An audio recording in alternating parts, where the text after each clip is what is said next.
អបអសាទរអតីតម្ចាស់ជើងឯកលីកកំពូលរបស់ប្រទេសអង់គ្លេស6សម័យកាលឆ្មាខ្មៅ Sunderland ឡើងមកកាន់លីកកំពូលរបស់ប្រទេសអង់គ្លេសវិញហើយបន្ទាប់ពីខកខានរយៈពេល8ឆ្នាំក្តីរំភើបសប្បាយរីករាយ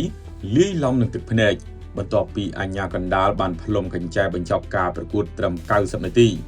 នាំឲ្យឆ្មាខ្មៅ Sunderland ឡើងមកលេងនៅលីកកំពូលរបស់ប្រទេសអង់គ្លេសវិញបន្ទាប់ពីធ្លាក់ចេញអស់រយៈពេល8ឆ្នាំបន្ទាប់ពីបានផ្ដួលក្រុម Sheffield United 2-1 នៅក្នុងវគ្គជម្រុះជុំចុងក្រោយវគ្គ Play-off Final នៅឯពានរង្វាន់ Championship ដែលជាលីកលំដាប់ទី2របស់ប្រទេសអង់គ្លេសជ័យជំនះរបស់ឆ្មាខ្មៅលើកនេះទៅលើក្រុម Sheffield United នៅក្នុងវគ្គ Play-off Final នេះនាំឲ្យឆ្មាខ្មៅ Sunderland ទទួលបានទឹកប្រាក់យ៉ាងច្រើនពលគឺលើសក្រុមជើងឯក Championship League United ដល់ទៅ110លានផោនឯណោះដោយ Sunderland ទទួលបាន220លានផោនចំណែក Leeds United ទទួលបានត្រឹមតែ110លានផោនតែប៉ុណ្ណោះតែអ្នកដឹងទេបន្ទាប់ពី Sunderland ធ្លាក់ចេញពី Premier League នៅក្នុងឆ្នាំ2017មក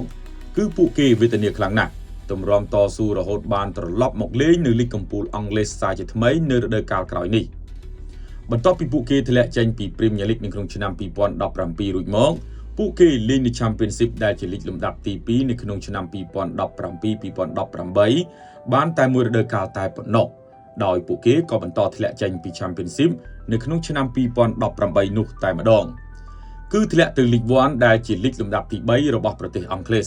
ដោយលេងនៅលីកទី3អស់រយៈពេល4ឆ្នាំគឺឆ្នាំ2018-2019 ឆ្នាំ2019-2020 ឆ្នាំ2020-2021និងឆ្នាំ2021-2022ពេលនោះឆ្មាខ្មៅកំពុងស្ថិតនៅក្នុងដំណាក់កាលមួយដែលដុនដាបខ្លាំងបំផុតដោយអតីតម្ចាស់ជើងឯកលីកកំពូលអង់គ្លេស6សម័យកាលមួយនេះត្រូវលេងនៅលីកលំដាប់ទី3រហូតដល់ទៅ4រដូវកាលដែលជាកំណត់ត្រាដ៏អាក្រក់បំផុតសម្រាប់ប្រវត្តិសាស្ត្រក្លឹបនៅរដូវកាលឆ្នាំ2022-2023ពួកគេបានត្រឡប់មកលេងនៅលីកទី2វិញ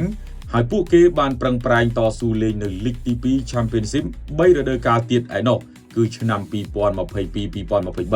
2023-2024 និងរដូវកាលឆ្នាំ2024-2025 នេះទើបតែលេងឈ្នះវគ្គ Play-off Final ទៅលើក្រុម Sheffield United ហើយក៏ទទួលបានកៅអីឡើងមកលេងនៅលីកកំពូលរបស់អង់គ្លេសវិញបន្ទាប់ពីធ្លាក់ចេញអស់រយៈពេល8ឆ្នាំជាផ្លូវការ